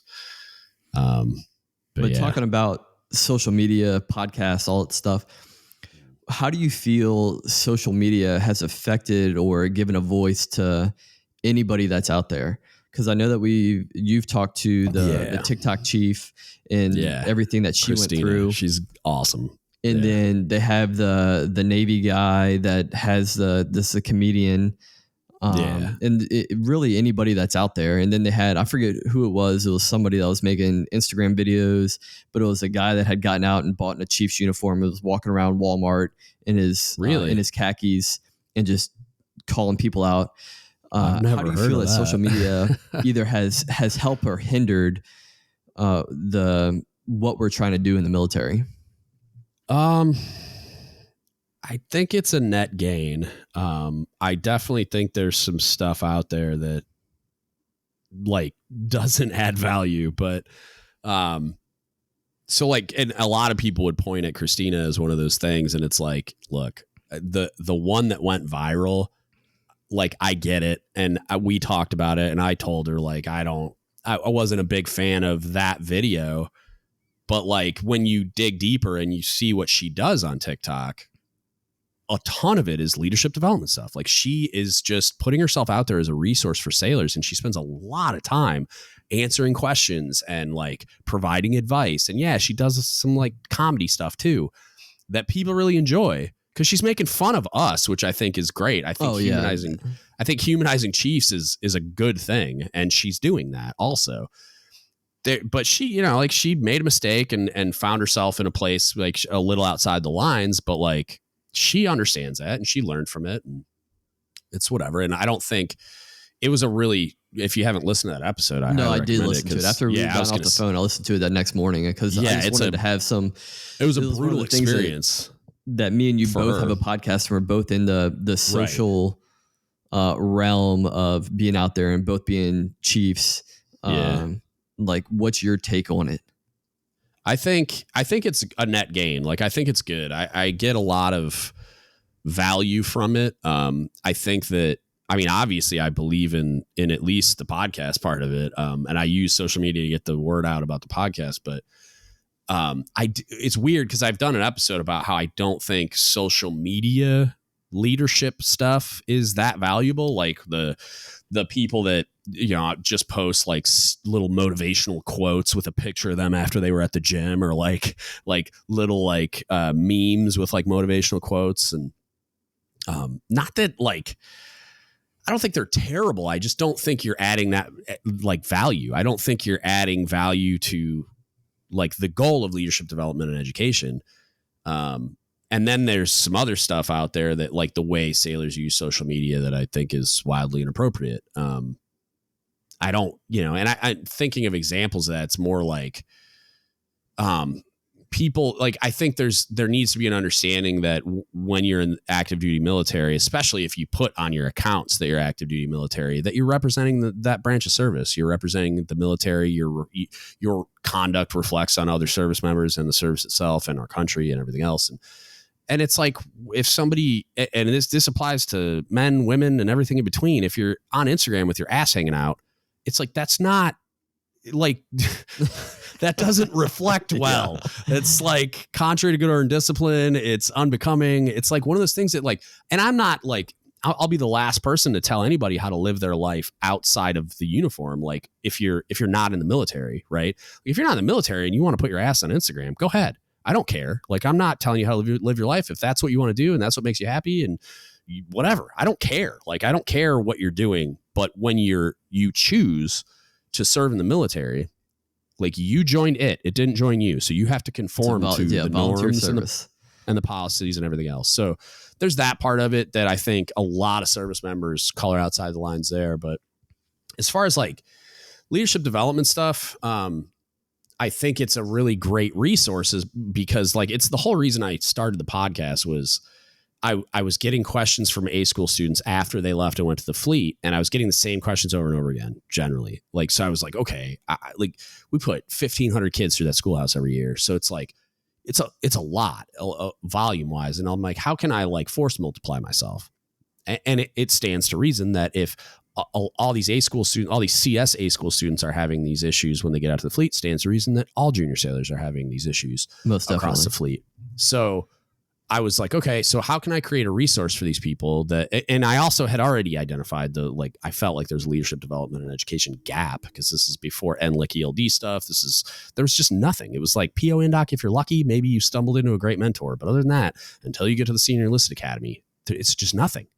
And so I was like, all right, so I'll create a resource so that instead of me having to answer the same question over and over again, I'll point them to the resource and say, hey, I already did this. It's right here. Go listen to this or read this or watch this or whatever.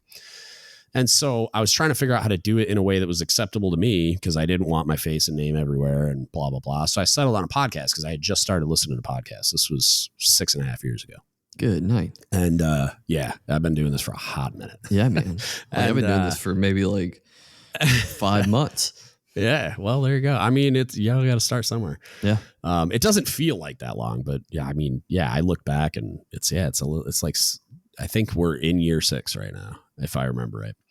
And yeah, man, it's like I settled on a podcast because it met all of my requirements and it also reaches sailors where they are. And that was my biggest thing is like, I don't want to create I don't want to write a book so it can sit on a shelf and collect dust. Like, I mean, I have a life goal of writing a book, but like, that wasn't how I was going to reach these people. I needed to find a way that I could reach them where they are, make it like really easily accessible through a medium that they use all the time. And I'm like, okay, cell phone. Like they have their phones glued to their hands all the time. 100%. And it's just gotten worse. Social media aspect comes into it is you can put something out and it'll be at your fingertips within a second.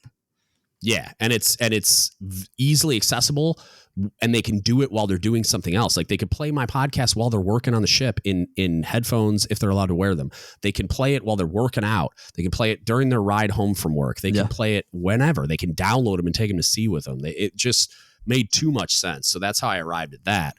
And then put it out in the way that I do and use social media to do it. But so I think there's a lot of value to be had there. And I don't think the Navy as an organization does a very good job at leveraging that, because I think you could employ people like Chief Khan is a great example of, and they actually did a good job of employing him in certain ways. And I think they could have maybe done a even better job, and like them processing him out of the Navy for any reason was insane to me.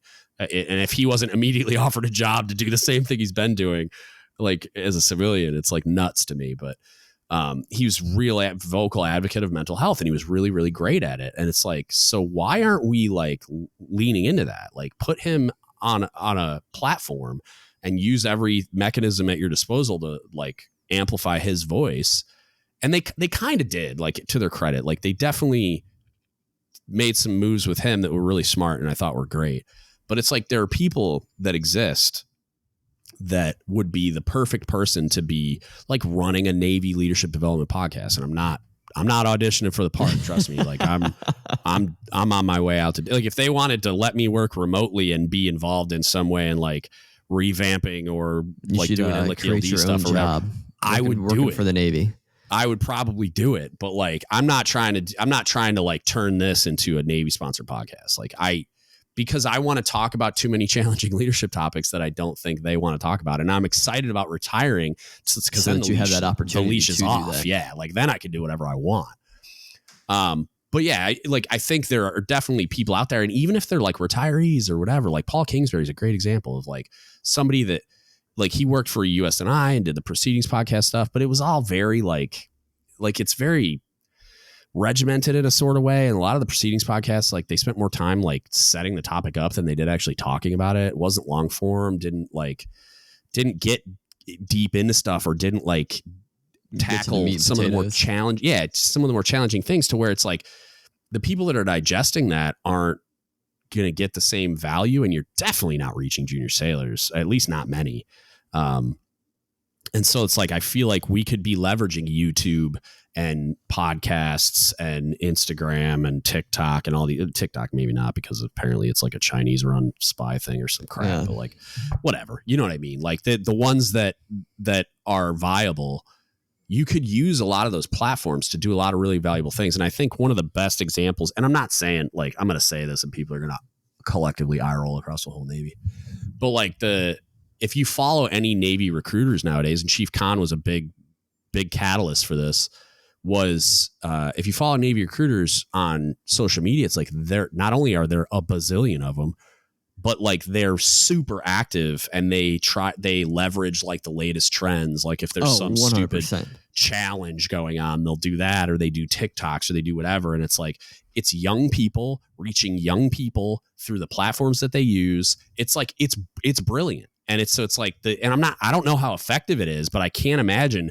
that compared to not doing it is more like, I can't imagine it's a push there. I gotta think that their recruiting has been positively impacted by doing those things. Oh yeah. And so I think that's a great example of it being used positively, to benefit the Navy as an organization.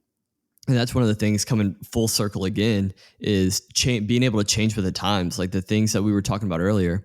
How are we going to change with the times with the junior sailors that we have now, where social media is a big influence, or influencers that are on social media have a lot of say in what these junior sailors do, or what they wear, or how they act, or whatever it is. What are we as a leadership community going to change so that we can be more relatable to the junior sailors, so they will understand where we're coming from? Because if I have a sailor that's a brand new check-in on board, first time away from home, he's 18 years old, never left wherever before, and here I am, 17-year chief, 35, 3 kids. How am I going to relate to this person to get them to understand my vision, or get them to buy into what I'm trying to get them to accomplish?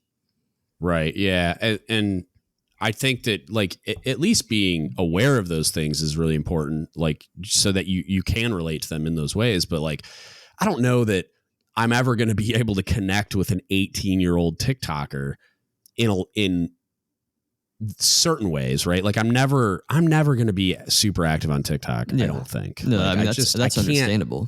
I can't see it, but I can take the time to understand generally what it is, what they get out of it, why it's important to them, kind of thing. And especially like how to leverage it to reach them, because I might not be active on TikTok, but I think the stuff Christina's doing is incredible. And I honestly think like they should have leaned into that. They should have grabbed her from wherever she was and put her in like freaking DC, or have her work from home or whatever, and do leadership stuff via TikTok, and like become the Navy social media manager or something. I don't know, like something. Like they should have found a way to capitalize on that, because like the exposure she got wasn't for the greatest reason ever, but okay, there's a lot of leadership lessons to pull from that. Turn that around. We did it during that podcast, but now everybody knows who she is. She's the TikTok chief. She'll never get rid of that. No, but it's like lean into that. Like, I mean, create social media accounts that are like at TikTok chief, and just like lean into it, because when you do sit there and listen to what she's doing and listen to some of the videos that she does, they're great. They're amazing. They're great resources, and a ton of sailors get a lot of great value from her leadership through that medium. And so it's like, there you go. Nailed it. Like start leveraging that and take advantage of it in the way that we do for recruiting, because she can relate to sailors that use that platform, because she does it. And I can't. I don't think I ever will. I might try when I retire, but I doubt it. You know what I mean? Like she'll probably try to talk me into it, but it's like, I think that there are ways in which we can do it, because I think I am so far removed from that generation of sailors that there are things I'll never understand or that be able to relate to, even though I think I probably try more than most people my age. But Christina's in the middle. Like I forget how long I think she's only been in for like 12 years. Yeah. So she's a little bit younger. Yeah, she's in the middle. She's still pretty young. And so she still can relate to that stuff, and she's still very connected to that stuff. And so that's where you go for that. It's like, that's the person that you would need to do that thing. And so I think that there's a ton of value that we just don't get because we don't think of it as an organization to leverage it in that way. And you gotta understand that the people that are in the positions to do these types of things, I mean, they're older than me. So it's like, that's probably a big part of it is, like try being the person that's sitting in that room, like listening to somebody from like where Christina's at, trying to convince me that we need to use TikTok as like a way to like leverage reach junior sailors. To reach junior sailors with leaders. And you're going to like be like, shut up. Like, I'm not doing that. That's insane. Yeah. Like, but it's not. It's really not. And again, like TikTok might not be the platform based on the, like some crazy like CT ethical hacker guy might be able to explain why that maybe not on that platform, but maybe you could do it in a safe way. I don't know. I'm not that smart on that kind of stuff, but I just know that we're missing out on a lot of value. I think there's a lot of ways where we could bridge a gap that very obviously exists in our ability to communicate with sailors. And as a result, the trust that they have in particularly the mess, but like leadership in general. I think there's a lot of gaps that could be bridged and just value that could be added in repairing the relationship and just keeping them informed and making them understand why the Navy does what they do and why chiefs do what they do and why officers do what they do and like how decisions are made and why policies are what they are and whatever. Like that's actually a good idea. Yeah. I can't understand why we don't, you know what I mean? And it's like, if somebody super important is listening and you want to call me and Christina and we'll make an office, like a virtual office, and we'll start doing the stuff, maybe I'd entertain it. But like, yeah, I just think there's too much value to be added to just about everything that, I mean, it kind of confuses me that like we haven't already went down this road. You know what I mean? Like, just seems like such a good idea that it boggles my mind that we haven't already done it. And I mean, I guess like you could point at the recruiting thing as, or even like that video game thing they're trying to do where there's I saw that on gamers or on All Hands, allhands.com that they had the gamers. Yeah. I mean, you could make a case that they're trying. You could make a case that they're trying because of indicators like that, because even like the Navy app locker, it's like they're trying to create tools for sailors to use on their phone.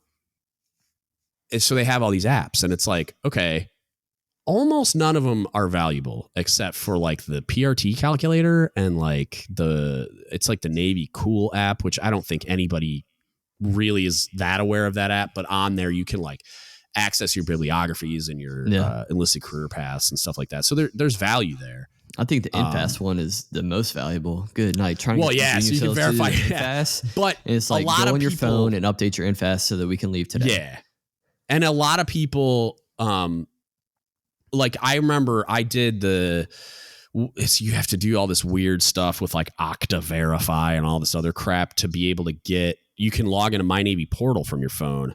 But you have to do all this like verification crap from an NMCI machine. And it was like, maybe it's just because I'm old and I'm like not like technically literate in the ways like I'm sure that I run a podcast. I'm sure an E4 could figure it out in like 9 seconds, but it took me a hot minute. And so like, but I was able to access My Navy portal through my phone. And so like, yeah, I mean, stuff like that, once you figure out how to access it and use it. But I would need to hand my phone to like ITS2 and just be like, dude, can you make it do the thing so I can NFAS verify myself? Like, cause I still don't know how to I don't know how to do that. I haven't even tried to get the NFAS app to work. That's funny. Cause I'd probably throw my freaking fancy new iPhone at the wall. So it's like, I don't want to do that, but I think that there are efforts being made. I just think a lot of them are really ham-handed and not, because like there's a YouTube channel and I forget the name of it, but it has videos on a lot of this stuff, like how to use these apps, and they have like 27 views. And no joke, like some of them, like they're not even above 100 views. And so it's just like, okay, so no one knows how to use this stuff is what I'm getting out of it. Either that or no one knows how to market it to make it interesting. Right.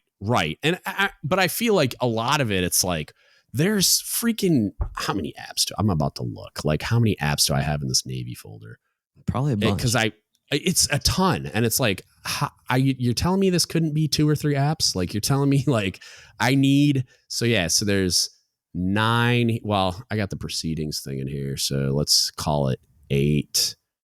That's 17, 26, 27. I have 27 apps in this Navy folder. And it's like, you're telling me this couldn't have been like 3? Like, come on. Like, you just link me to other places. Like, you're telling me this going to be 3 apps so that I don't, because like nobody's going to even be aware that those exist. And part of it, you're right. I mean, it's just awareness probably that like if people did a better job marketing them and explaining like, maybe if they made a TikTok for it, that they would go there more often. Yeah, maybe if we had a TikTok influencer intent to get the word out and do little like TikTok snippets on how to use it and how it can make your life better, maybe people would be using them. Mm-hmm. But a lot of them are like, they're not super user friendly either, in my opinion. But I'm also an idiot, so there you go. But yeah, dude, I just think there's so much more we could be doing, and it would add a ton of value for sure. Any save rounds, man? Anything we haven't talked about that you wanna get on air? No, not really. I mean, we talked about a whole bunch of stuff and took a lot of deep dives into different realms. It's been fun. I concur. This was fun, dude. Yeah, I look forward to hearing more from you guys' podcast. I enjoyed the one. I've only listened to one. It was the William D. Porter one? Yeah, the William D. Porter. Oh yeah, the rest of the couple of the other ones, we go off the deep end and all types of stuff. So you're in for a treat if you're into that type of stuff. I'm in. I like it too, but I like the ones where it's just guys talking to you, because like the guys at Test Depth do a podcast and it's just like submarine veterans just talking, and like they do some stuff that's focused on certain things, but a lot of times it's just them like telling sea stories and stuff, and I love it. Like there's another one, the guy, he just followed me recently, and I want to put this out there if I can find it. I'm so slow at all. It's like he does like sea stories, and I don't know what his experience is, like in the military in general, or like, I'm sure he was in the Navy, he had to be, but I listened to one on, was it on my drive? I was driving somewhere. Yeah. Sea stories and science fiction. That sounds interesting. Yeah. It's cool. He's got a YouTube. Oh yeah. He is a Navy vet. He was a scuba diver. I don't know if that was in the Navy or out of the Navy, but yeah, he does he has these books that he does like YouTube or, podcasts on. And it was like, he was doing this last one he was telling sea stories from like the days of sail. Like it was so cool, man. I really enjoyed it. But it's a really cool podcast that you should check out too. But I like the ones like that where they're like, it's sea stories and like just guys talking and like, yeah, it's good stuff. So like, that's why I enjoyed the one you guys did, even though like, I love history too. So you guys injected some of that, but it was like, you guys inject your stories into it too, which is like cool, because like I like that kind of stuff where it's just I appreciate it. Talking good stuff. Well, man, thanks for your time. Thanks for coming on. I appreciate it. Put out where everybody can find the podcast and everything else real quick. Oh yeah. We're on Instagram, Facebook, 2 Dummies Podcast. If you want to shoot us an email, 2dummiespodcast@gmail.com. And it's like the number 2, right? Yeah. The number 2. Yeah. And then Dummies.